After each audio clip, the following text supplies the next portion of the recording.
Okay, good evening, everybody. My name is Chandru Machandani, Program Director for the Incose Chesapeake chapter.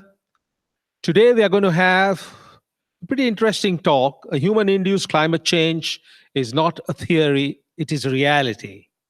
The role of the engineers is essential to help saving the world through transition to low carbon. Our speaker is Bob Watson, and he's going to present unambiguous evidence that humans are changing the Earth's climate. I'll let him talk a lot more about that. So let me tell you something about him. He's a semi-retired environmental scientist. He's worked as a senior scientific advisor at NASA, as head of the mission to planet Earth, at the White House as associate director of environment in the OSTP, World Bank chief scientist, and the UK government chief scientific advisor for DEFRA, and chaired assessments and co-chaired a series of national and international scientific and technical assessments, stratospheric ozone climate change, intergovernmental panel on climate change, biodiversity, and agriculture, intergovernmental assessment of agriculture, science, and technology for development. So you'll notice not only is he talking as a scientist, but he's also talking from the point of view of the stakeholders. So without much ado, I'll ask Robert to come and talk.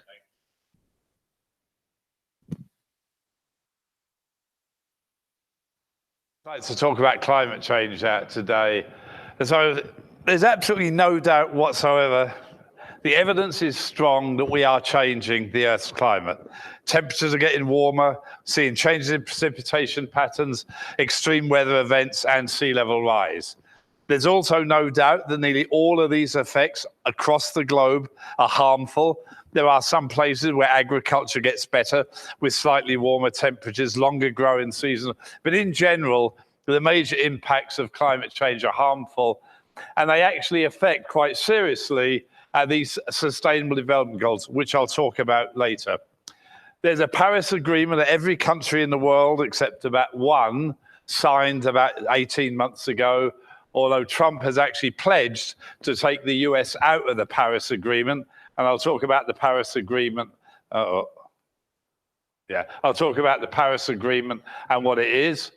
And clearly, the time for action is now. All countries, not just large developed countries, but all countries need to transition to a low carbon economy if we're going to avoid human-induced climate change getting any worse than what it already is. We also need effectively to adapt. How do you get more resilient agriculture? How do you get more resilient water resources? So first part of it, why have we got climate change? These are the emissions of carbon dioxide that come from the burning of coal, oil, and gas. There are other emissions which I'll mention in a minute, but clearly what you can see is since 1990 and before, a very significant increase in the emissions of carbon dioxide at a global level. We thought it was starting to peak, but 2017 was another 2% higher. So the gases are clearly increasing due to our energy use. This shows you which countries are predominantly responsible for it. Until about when we started really being serious about climate change in the 1960s, 1970s, it was predominantly the US and Europe. Since then, a monstrous increase because of the build-up of the energy system and the industrial sector in China. China now is the single biggest emitter of greenhouse gases, especially carbon dioxide, in the world. The US, if anything, has gone down slightly, so has Europe. India is growing, but clearly not to the level at the moment of China. If, however, you do say, what are the emissions per capita? The US still is the largest single emitter in the world per capita. Luxembourg is very similar, so is Australia. But China, while increasing rapidly, as you can see, because individual wealth is increasing, as well as just the economy as a whole. But per capita, the US still uses more greenhouse gas emissions, or emits them, than any other country in the world. And the third way to think about it is effectively how efficient is industry. So what are the carbon dioxide emissions per unit of economic growth? And as you can see, China back in the 1970s, very, very inefficient, very low productivity per unit of energy used, which is nearly all fossil fuel. But boy, it's really increased its efficiency very significantly. Still worse than the US and Europe and India, but clearly improving its efficiency quite significantly. They are starting to decouple economic growth for energy and economic growth from emissions of carbon dioxide, which is clearly what is needed. 91%, and this is a period of a decade, 91% of the carbon dioxide came from burning of fossil fuels, and about 9% from deforestation, cutting down the world's forests, mainly in the tropics. 44% of the emissions stay in the atmosphere, and I'll show that in a second. 31% actually gets absorbed by the terrestrial biosphere, predominantly the above ground biomass, trees, vegetation, but some eventually by soils. And about a quarter is actually absorbed into the ocean. And this last part is actually critical. It helps to mediate climate change, but it also has some very adverse effects that I'll mention in a couple of minutes. So this simply shows you, as you have the emissions of carbon dioxide go up, the atmospheric concentration just goes up and up and up, and it's still going up. The reason you see this up and down is effectively, this is Mauna Loa in Hawaii, and so you get a seasonal cycle of the uptake of carbon dioxide by vegetation in the summer and the release in the winter. So there's an annual cycle around what is most important is the long-term trend. This slide basically shows temperature. The black line, so land surface, the black is the observed temperature on the land surface across the globe. This is the average or the sum of land and ocean. And this shows you different regions in the world. But what you notice in every one of these slides, the black is going up. Temperature has increased just over 1 degree, in the last 100 years. Then you see a blue line or a blue swath and an orange. The blue is where we try to simulate the observed change in temperature on natural phenomena alone. Changes in solar output, changes in volcanic activity. And as you can see, there is no correspondence between the black line and the blue simulation. We then have a climate model that simulates not only natural phenomena, as I said, solar variability and volcanic activity, but also putting greenhouse gases into the Earth's atmosphere, carbon dioxide, methane, nitrous oxide, fluorocarbons, changes in land albedo, also quite critical. When you put all of those in, you get the pink line. And as you can see, at a global level for land, global level for land and ocean, or even at the regional level, there's a pretty good correspondence between the observed temperature and the simulated, as long as you invoke human activity. The other way to say it is the blue line, you cannot explain the observed changes in temperature on natural phenomena alone.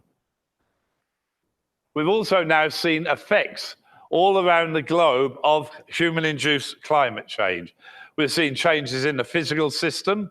Glaciers are retreating, snowpacks are retreating, the river flows changing, floods are changing, and you're seeing major coastal erosion in low-lying areas of deltaic areas throughout the world, Bangladesh, China, Egypt, as well as sort of small islands. We're seeing biological systems affected. Our terrestrial ecosystems and marine ecosystems are being changed, and human managed systems such as food production clearly are being affected already by human-induced climate change. So what could happen in the future? This is what we call, and don't worry about what RCP means, this is a low emission scenario, trying to really move away from using fossil fuels, using more renewable energy, also using energy much more efficiently. So a low emission scenario. This is what I'd call business as usual. We carry on producing our energy using fossil fuels, not using very much renewable energy, and also not improving end-use efficiency very much. So what you see in a low emission scenario, you do see increases in temperature, between the base period, 1986, 2000, to the end of the century, 2081, 2100, but relatively low, typically 1 to up to 3 degrees Celsius. Also see changes in precipitation patterns, but again, relatively modest, plus or minus 10, 20, 30%. And that's the world we have to aspire to. We can't eliminate or stop human-induced climate change, but we can, if we go to a low emission scenario, try and limit future change. This is the high emissions, or what I call business as usual. What you can see here, land mass, and there's two, it's the same there, but it's more pronounced here. Land masses were more than the ocean, the dark red more than the oceans, and the high latitudes were more than the equatorial region. And here, as you can see, very large projected changes in temperature, 4, 5, 6 degrees Celsius on land masses in the USA, right across Asia, Africa, parts of Latin America, Australia. Also, some significant changes in precipitation where the high latitudes get wetter and the dry areas of the semi-arid areas in the subtropics get drier. So it's a perverse situation. The wet areas of the world become wetter and the dry areas become drier. Sea level, again, for these various scenarios, low emissions, potentially up to 0.5 meter sea level rise. The high emissions, potentially at least, potentially closer to 0.75 meter. The basic problem with sea level rise is once you kick it in motion, it will actually go up for hundreds, if not thousands of years, and you can't actually turn it around. So the sea level rise has a huge inertia in the exchange of energy between the atmosphere and the ocean. There's actually 3 reasons you get sea level rise. The 2 dominant ones, which I should mention. One is just thermal expansion of the ocean. You heat water and it expands. And the other one is all the land glaciers tend to start to, including Greenland, West Antarctic ice sheet, start to melt. So there's a couple of reasons you start to see these projections of sea level rise. As I mentioned, the oceans absorb some of the carbon dioxide that comes from the burning of fossil fuel. It goes into the ocean. It forms carbonic acid. The oceans become more acidic. Major adverse effects on coral reefs and all shellfish. So the fact that the oceans absorb some of the carbon dioxide is good to limit the amount that stays in the atmosphere, but it comes at a cost of acidification of the oceans. So what are the real challenges we face? What are the projected impacts? Well, higher temperatures, more variable precipitation will give more floods and droughts. And what happens on precipitation is there will be more heavy precipitation events, leading to potentially more droughts, and there'll be less light precipitation events, which actually leads to droughts. So in the same geographic location, anywhere in the US, in a single year, you may have floods and droughts. What does that do? Largely affects agriculture and largely affects water resources, both quantity and quality of water. Human health adversely affected. Vector-borne diseases such as malaria and dengue, not an issue in the US, but a major issue in the tropics and subtropics. Waterborne diseases such as cholera, heat stress mortality, which a major event was in Chicago just over a decade ago. Hundreds of people died in a 3-day spell because temperatures became over 90 degrees day and night. And poor people, socioeconomically disadvantaged without air conditioning, just couldn't cool off at night. Europe had a huge event a couple of years ago of heat stress mortality. And then also, one doesn't think about it, malnutrition. Because you have reduced food in many of the developing countries due to the higher temperatures and also droughts, more people will suffer from malnutrition in developing countries. Not an issue in the US, but a major potential issue in many developing countries. And then, of course, you get extreme weather events with high winds, flooding, etc., hurricanes, which we've seen, of course, Hurricane Sandy that hit New York, Katrina that hit New Orleans. Soil erosion, a major issue. Landslides, often see them in California. Sea level rise will affect coastal infrastructure and also saltwater intrusion, affecting water quality and again agriculture. Ocean acidification I've already mentioned, affecting fisheries and coral reefs. And the warmer temperatures, major impact on biodiversities at the genetic species and ecosystem level. Cost of climate change, I'm not sure how good these numbers are. One has to question them, but potentially by the end of the century, due to sort of a serious hurricane damages, real estate loss, etc., could be a couple of % of GDP. And so there are these so-called 17 United Nations Sustainable Development Goals. I'm only showing about 10 of them. Climate change, and the other issue I work on, which is loss of biodiversity, has a major effect. Climate change really affects poor people in developing countries. It takes away some of their livelihoods. It basically means we're not going to end poverty in many developing countries. It also undermines food security because there'll be less agricultural productivity in developing countries. I've already talked about healthy lives, vector-borne, water-borne diseases, heat stress. Water quantity and quality will be adversely affected, especially in many developing countries. Infrastructure, including in parts of the US, will be badly affected, especially if you go to up to Alaska. The permafrost is basically breaking apart, same in Russia, therefore it affects infrastructure such as roads. Also, when you think about sea level rise, a major threat to port infrastructure, seawall defenses. Major issue of inequality within countries and amongst countries. Poor people always suffer most with these type of environmental issues, even in the US. But when you look across the world, it's poor people in poor countries that effectively are most affected. Human settlements, as I've already mentioned, if you're near a coastline, a low-lying coastline, such as deltaic areas, a major effect of sea level rise. And biodiversity, these two here, really badly affected by changes in temperature, changes in ocean acidification, changes in precipitation. So basically, climate change, we are changing the Earth's climate due to human activities. It will continue to change. The only question is how much can we limit that future change? And therefore the question is, can we and how can we transition to a low carbon economy, get out of using fossil fuel?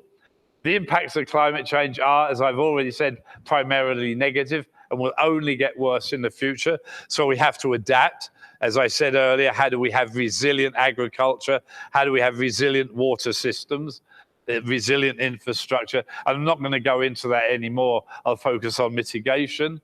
I've already said this about poor people being most vulnerable. And this is the key point. Climate change is an environmental issue, but it's also an economic, social, development, moral, and ethical issue. It really is a significant threat to the future human well-being. So what's the challenge of meeting the so-called Paris 2-degree target, which I'll talk about?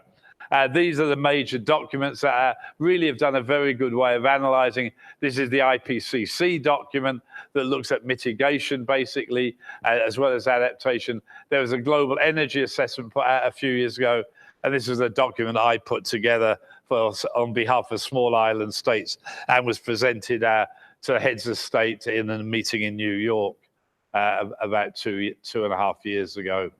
So the point basically is, the scale of the challenge of totally changing the world's energy system is quite significant, but it is totally doable. But it is something more than we've ever tried to do. It's the rate of changing the infrastructure that's the real big challenge. It's not how to change it, it's the rate we need to change it without basically forsaking a good capital stock. So we need to be bold if we're going to meet the political goal of 1.5 to 2 degrees Celsius. That is to say, the goal is, how do we limit human-induced climate change averaged across the globe to no more than 1.5 to 2 degrees Celsius relative to pre-industrial 1850. We're already 1 degree warmer already. So it's only a question of, can we limit future change to only 0.5 to 1 degree? The question is, how do we do it without significantly increasing the costs of mitigation and adaptation? And how do we avoid technological lock-in? Therefore, we must transition away from fossil fuels as soon as possible. How do we actually, for poor people in developing countries who need access to modern energy, how do we provide them access without relying just on fossil fuels? We have to recognize there is technological, institutional, financial, and political inertia in all countries of the world, both developed and developing. And fundamentally, time is running out. It's a very straightforward challenge. So, fairly often, there are significant cost effective to increase energy efficiency.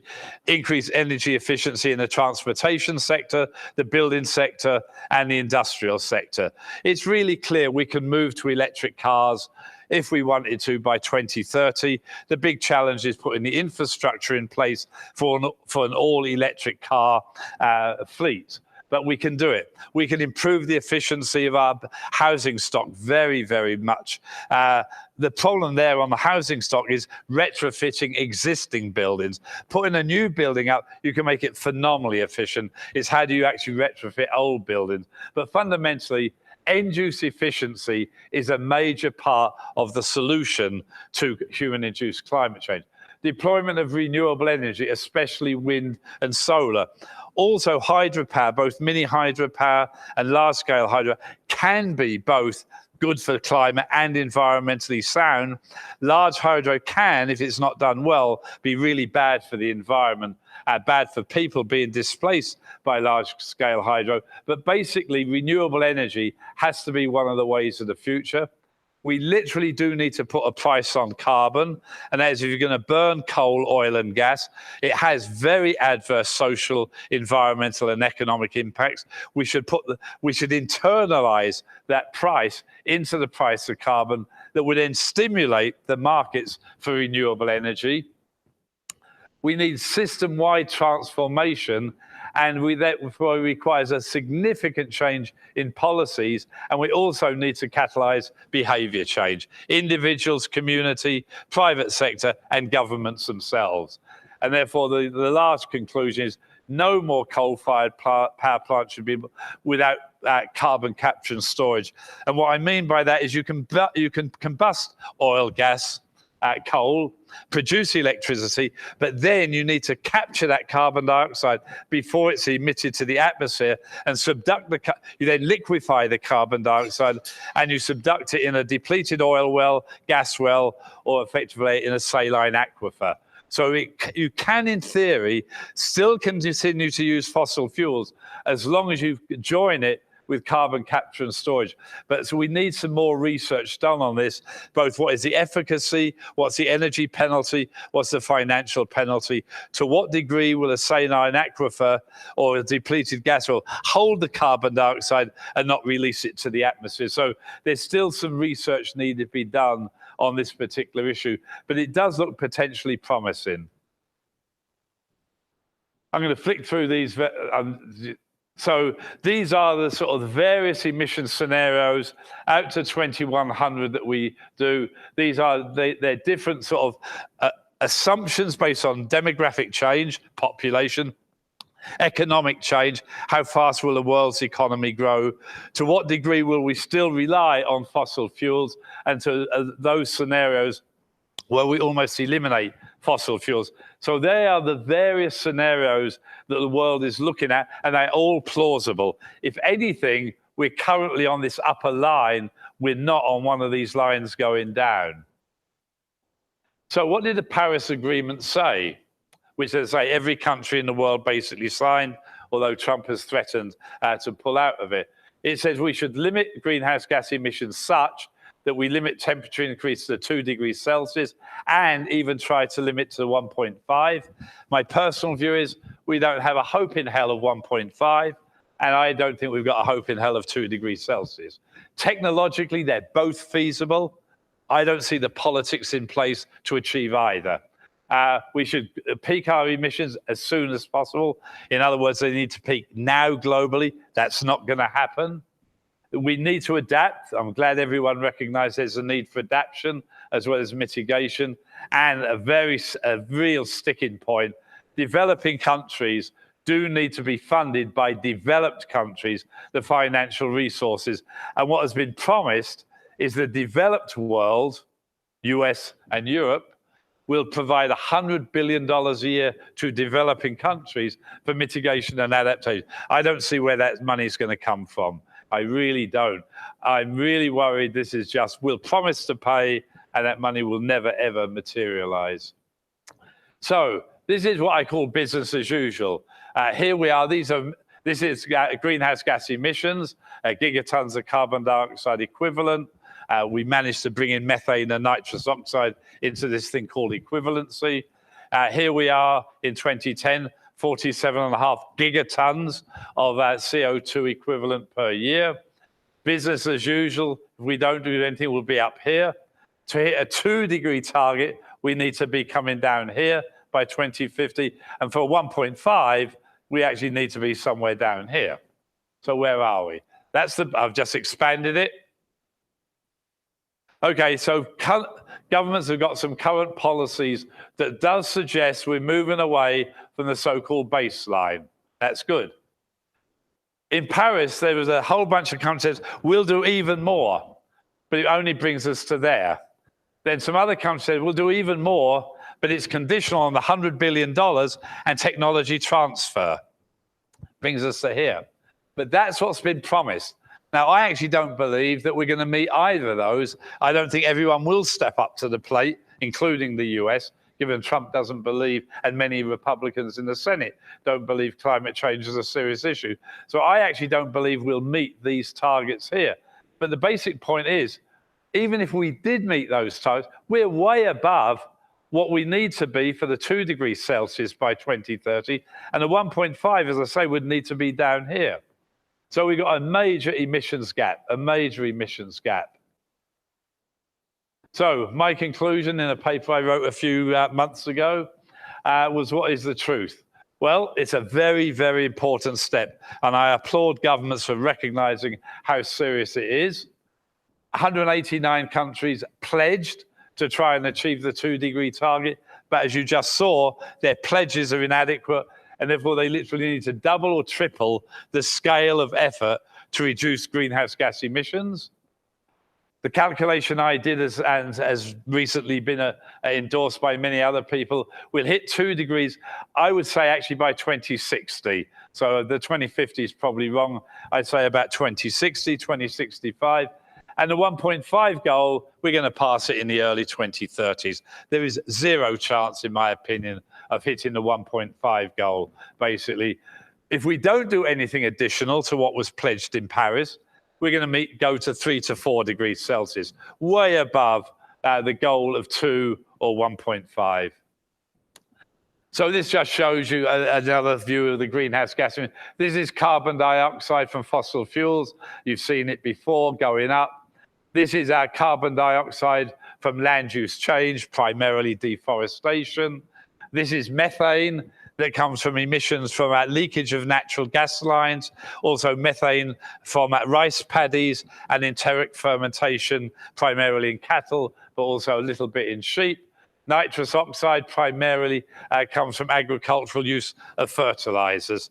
So we not only have to get to grips with carbon dioxide, but also with the way we manage our land, the way we've got methane emissions and nitrous oxide. So this is a very, very plausible emissions of effectively for energy only. I haven't got deforestation in here, but this is what our energy mix could look like in 2050, or between now and 2050. If we don't get to grips with our climate change, we'll still have heavy dependence on coal, oil and gas, and probably only moderate dependence on renewable energy. If we start to take climate change seriously, there's a lot we can do on energy savings, as I've already said. Efficient transportation, buildings and industry. We can grow our renewable energy sector, and therefore we would have less reliance on coal, gas and oil. But what we need to do is couple coal, gas and oil with, as I mentioned earlier, carbon capture and storage, because then if we do use coal, gas and oil, but don't allow the CO2 to get into the atmosphere, it's basically getting energy, but with no emissions into the atmosphere.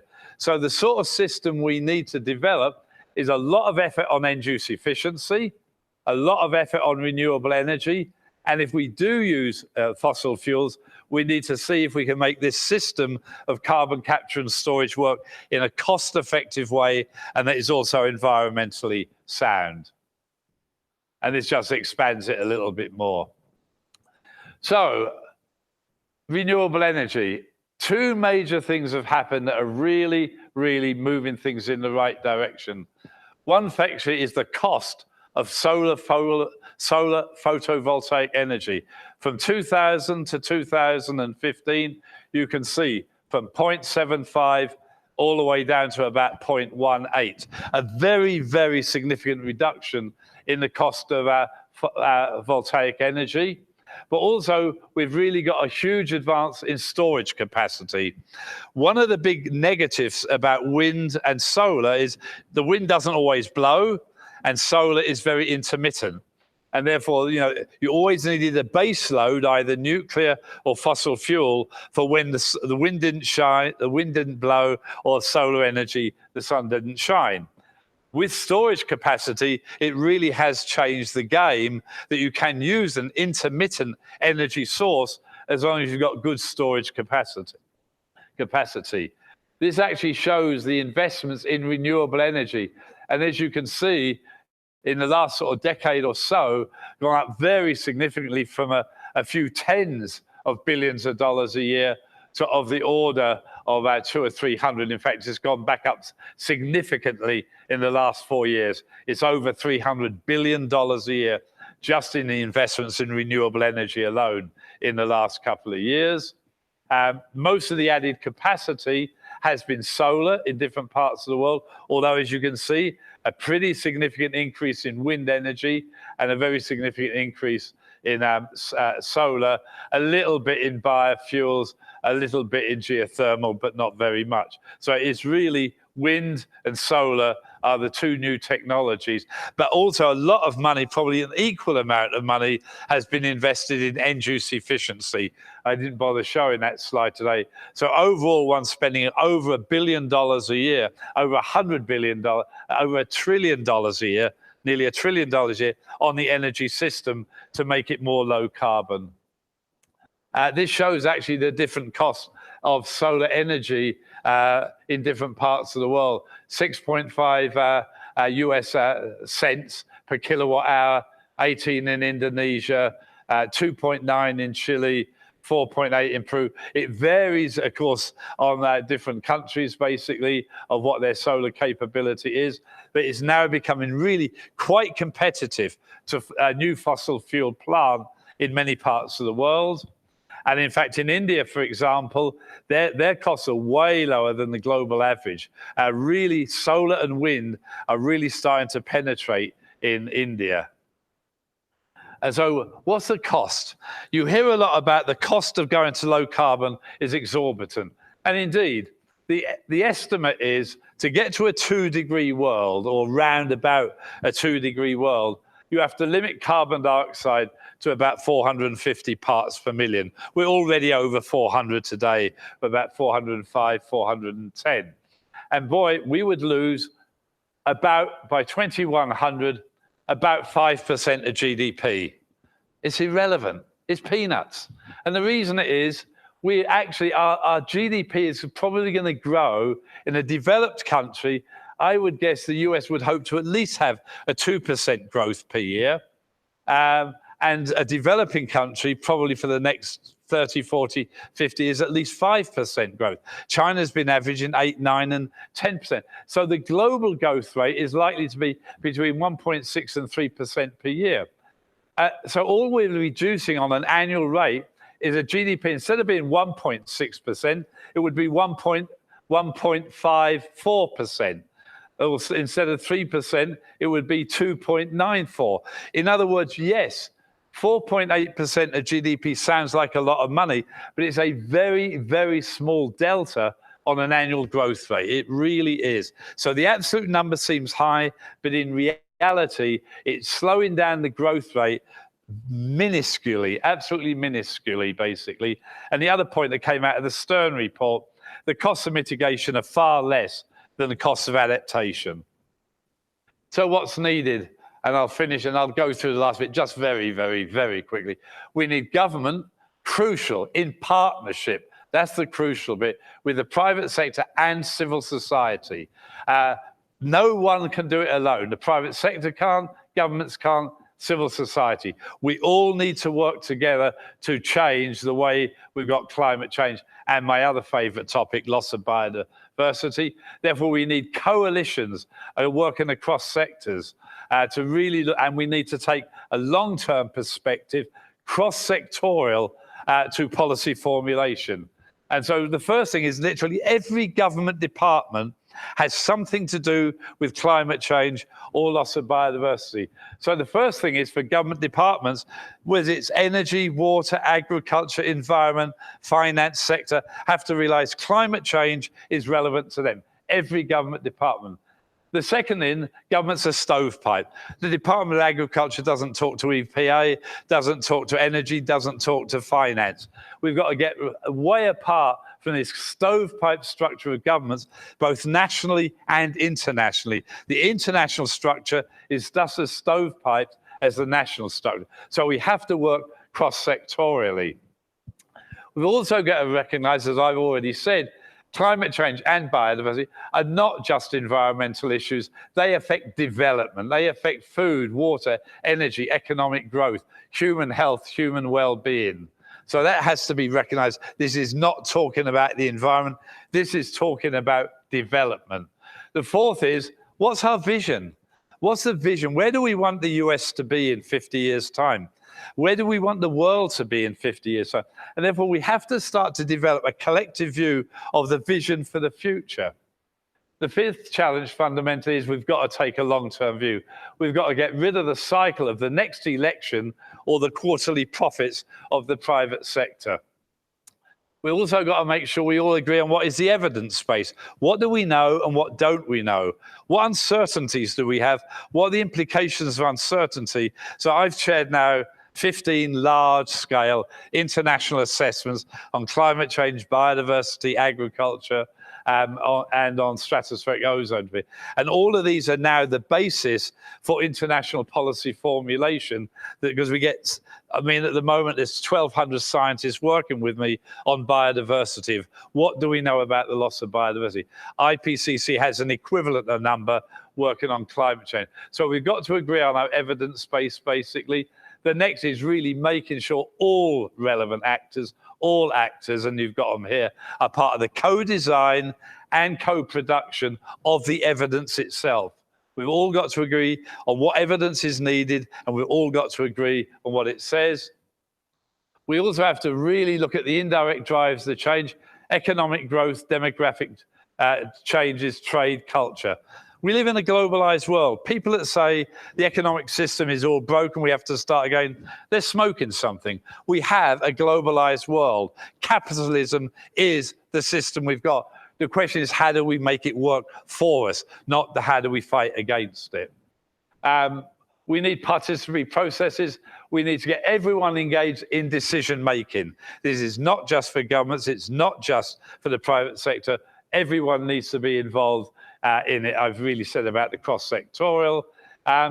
Technologies and policies are important, but individual behavior change, community, very, very important, basically.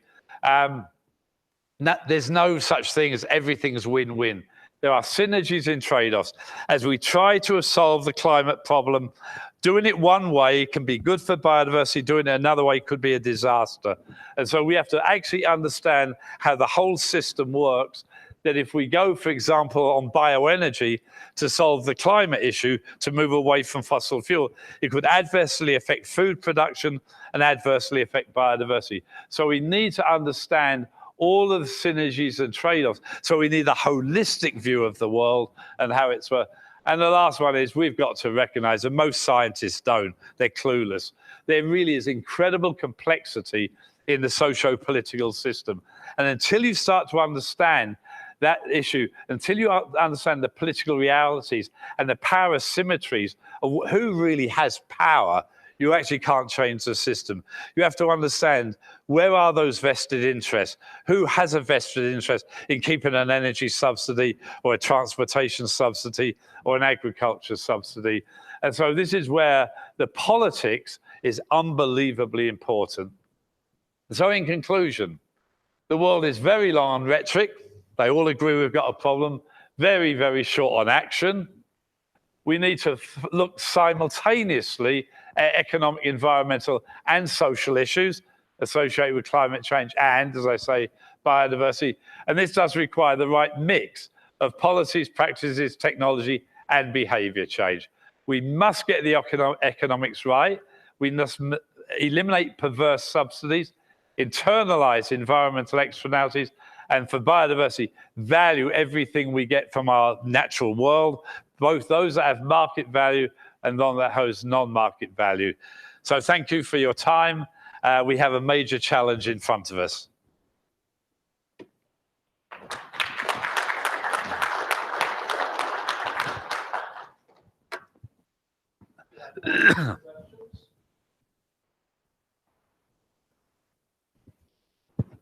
Could you speak to the population growth on Earth?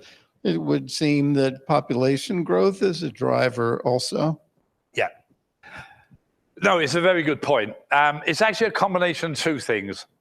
The reason I'm nervous, and I should have talked about it, the reason I don't like to take about population growth on its own is what really matters is consumption. The demand for food, the demand for water, the demand for energy. And that's based on two things: the total number of people we've got and the ability to purchase. So what we've got in the world today is we've got a growing population and we've got a growing economy. And the economy is growing fastest in developing countries. And so the ability to purchase in developing countries is going like this. The reason at the beginning I showed you 3 slides, where were the greenhouse gases coming from? And I showed China is now above America. So that's one issue.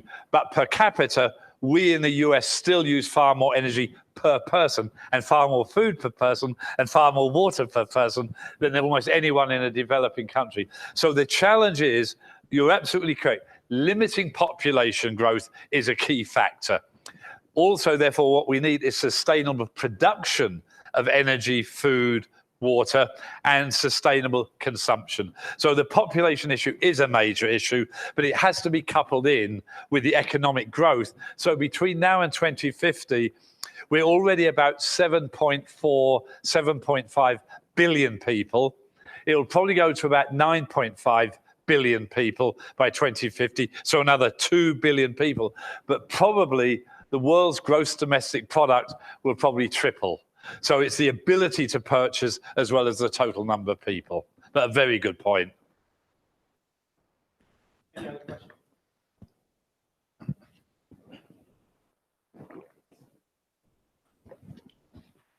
Could you talk a little bit about the Netherlands and their attempt to do carbon capture and their plans for?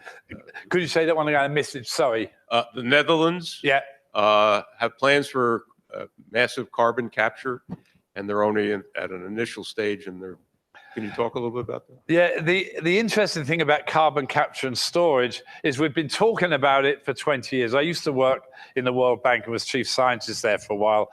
And we were talking about it when I joined the World Bank, when I left the White House, and I joined the World Bank after I left the Clinton-Gore White House. And we were talking about carbon capture and storage then. And boy, the number of plants that are large scale in the world today is still almost non-existent.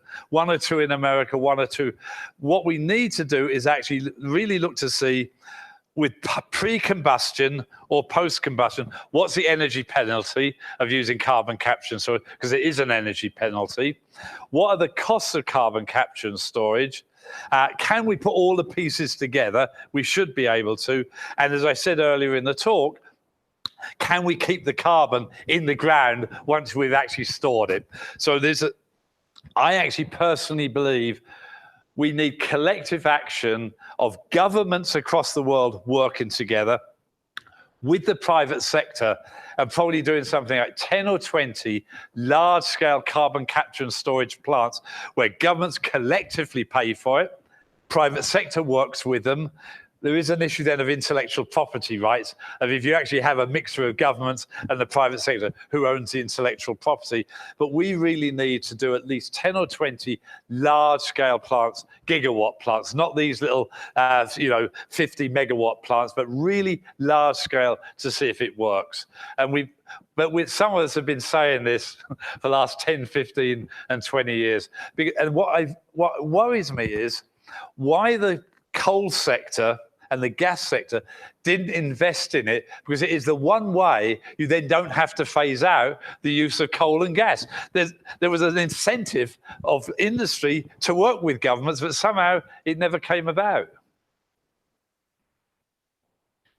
So relating to the whole carbon capture technology, when you were talking about shifts in power and how we should be investing in power, I was a little surprised at how much carbon capture was there as opposed to investing more in renewables, which seemed like the more straightforward and currently technologically feasible approach. So I was wondering why you had that focus on carbon capture, and as long as we're shooting for the moon, why don't we talk about other kinds of geoengineering approaches? Right, two very different questions there, which is good. These are models, they're these so-called energy models, integrated assessment models. Almost none of them, except for the one Greenpeace puts together, believes you can get enough penetration of solar and wind to really power the world. And their view is that you either need fossil fuels still at some level with carbon capture and storage, or you need some nuclear. No one believes nuclear is the solution, but I'm not an expert on nuclear, but I actually believe it is part of the solution. I did not get disillusioned with the problem in Japan. It was a very, very old power plant. It got hit by a 9.2 earthquake and survived it. And then it got hit by, a monstrous tsunami, basically. And the only reason it had a problem is they didn't have backup power. If they had backup power, the rods would never have overheated and it wouldn't be a meltdown. What I learned from that is the key thing is you don't build them on a place where you could get a potential tsunami, and you have backup power. And why they couldn't fly backup power, it wouldn't have taken that much. It really puzzles me. So I actually believe with new power plant, based on people that know it much better, orders of magnitude better than me, that nuclear can be part of it, but it's probably that 10, 20, 25%. I think if we could get renewables more, and the more we can do power storage, energy storage, the more that I think that has an opportunity. My view is, let's not guess what the energy mix is. Let's put a huge amount of effort in all renewable energy and carbon capture and storage, in other words, and end-use efficiency. So let's not guess what's likely to work. Let's keep our options open. Your other part at the end, geoengineering. Very, very intriguing. So I don't know if everyone knows what geoengineering is, but there's a couple of approaches. One of them is we put aerosols into the atmosphere, either in the troposphere, that's the lower part of the atmosphere, up to 10 kilometers in the pole, 15 kilometers in the tropics, or we put these aerosols into the stratosphere. And why do we do that? If you put aerosols into the atmosphere, it can reflect incoming solar radiation. The problem is we actually don't really fully understand how our Earth works. So are we being a little complacent believing that we can do this massive geoengineering and it will necessarily work? My view on it is I don't want to take our focus off more end-use efficiency, more renewable energy. And some people are just saying, let's not worry, let's just geoengineer. So my personal view is let's do more and more research on it, some really sophisticated modeling of what would actually happen in the real world, and even do some large-scale experiments where all the governments of the world get together and agree on how you would do the experiment, open and transparent. So my view is, I don't want to ignore geoengineering, but I don't want to bet on it. So I think we should keep going on, make it go in a low carbon economy. But if we don't get there, and all the evidence to me politically is we're not going to get there, we should continue doing research on geoengineering in case we need it. Now, some forms of geoengineering, even if it had a real problem, if you do it correctly and do an experiment correctly, if there is an adverse effect, the aerosols will come out of the atmosphere in 2 to 5 years. So in other words, you might have a bad effect for a short period of time, but it's a transient effect. So we've really got to think it through, but I don't rule it out, but it wouldn't be my first option, basically. I'd like to go in two different directions. One is for long-term perspective. Why is it that I don't hear more about William Ruddiman's effort to try and identify when the climate first deviated from the Milankovitch cycles, which is about 8,000 to 10,000 years ago, and apparently due to the start of agriculture. And from that, how much have we depleted the Earth's ability to extract carbon from the air, which it had been doing, by burning all the forests in slash and burn type agriculture? Yeah, I mean, it's clear that the Earth has these so-called Milankovitch cycles, and we've been in and out in the last, few million years, in and out of ice ages. There's no question at all about it. We're currently in an interglacial period, as you say. The next period is to go into another ice age. The only question is, will it be 1,000 years, 10,000 years, or another 50,000 years? We really actually don't know. But clearly, sooner or later, we might go into another, we would go in the direction of another ice age. The interesting point is, if the Earth, because of human activities, warms up 2 or 3 degrees Celsius, it probably could stop us ever going into another ice age. Because even in an ice age, the average temperature difference is only 3, 4, 5 degrees Celsius. What we're doing, however, so yes, the Earth has been in balance for a long while between emissions of carbon dioxide and the emissions and the absorption. But what we're doing as humans is we're burning fossil fuels at such an incredible rate, the natural cycles of the oceans and the land can't keep up with our rates of emissions. I fully agree with that. I just wonder why less long-term visibility of the long-term things that have been going on are not used, because it's a way of getting historians, anthropologists, and social media to look at all the developments that have been made in the last 10,000 years or so that have caused this, and that makes them more real. It makes them understand more things. Any case, the second is regards to nuclear. If you have breeder reactors, you have enough fissile and fertile fuels to power the Earth for something like 2,000 years with what we currently know to be economically viable recovery processes. If we do this, we can also design it, theoretically at least, to burn up all of the long-lived radioisotopes, so that only storing the waste for something like 100 to 300 years would get it to below the levels of the ore in the ground now. Why is that not being addressed more clearly? Although I understand you said that you were in favor of looking more at nuclear. Yeah, I mean, I'm not an expert on nuclear, but I listen to people like John Holdren, that used to be President Obama's scientific advisor. Listen to Dave King in England, that used to advise Tony Blair as his chief scientific advisor, who actually looked fairly carefully at nuclear. And they're both actually quite optimistic. Nuclear can play an important role in the future evolution of energy. So my view is it should be looked at as one of the options going forward. Your point on looking back 10,000 years, I think is an interesting one. I mean, we should look sociologically at how development has occurred. The thing about it is, though, it's the rate of change. In fact, if you only go back to the beginning of this century, there was less than 1 billion people on the planet. We've now got over 7 billion. So the rate of change in literally the last 100 years is like this. So I'm not sure how much we would learn if we go back even 200 years, let alone 1,000 years, let alone 10,000. But it's something that sociologists might have an interesting look at. Well, one certain area that would come up is the emphasis on religions of having as many children as possible. Oh, sure.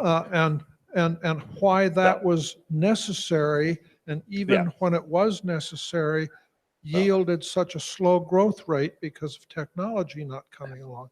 I mean, that's the sort of perspective, I think, Sure. that can help sink the message home.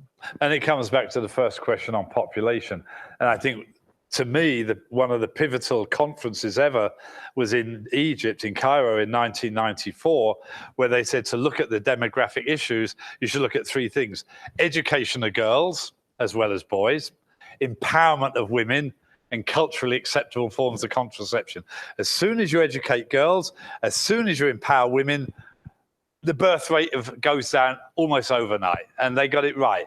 The trouble is, we never followed through on the policies across the world that it would take to implement very wise conclusions out of the Cairo conference. And you're right, that we've made major advances in food, major advances in healthcare, etc. Any other questions?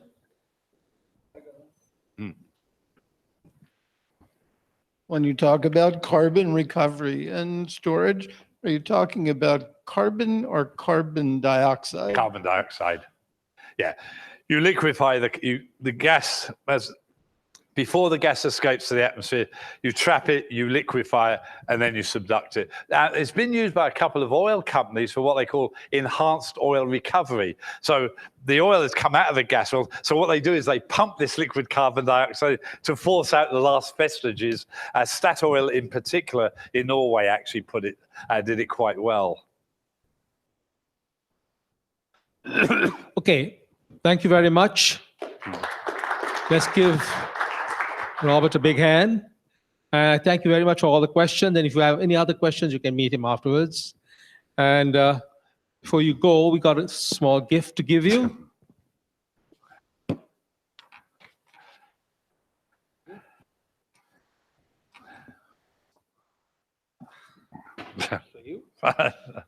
Thank you. And of course, we have our usual book. And I need to get the tickets. Have the draw.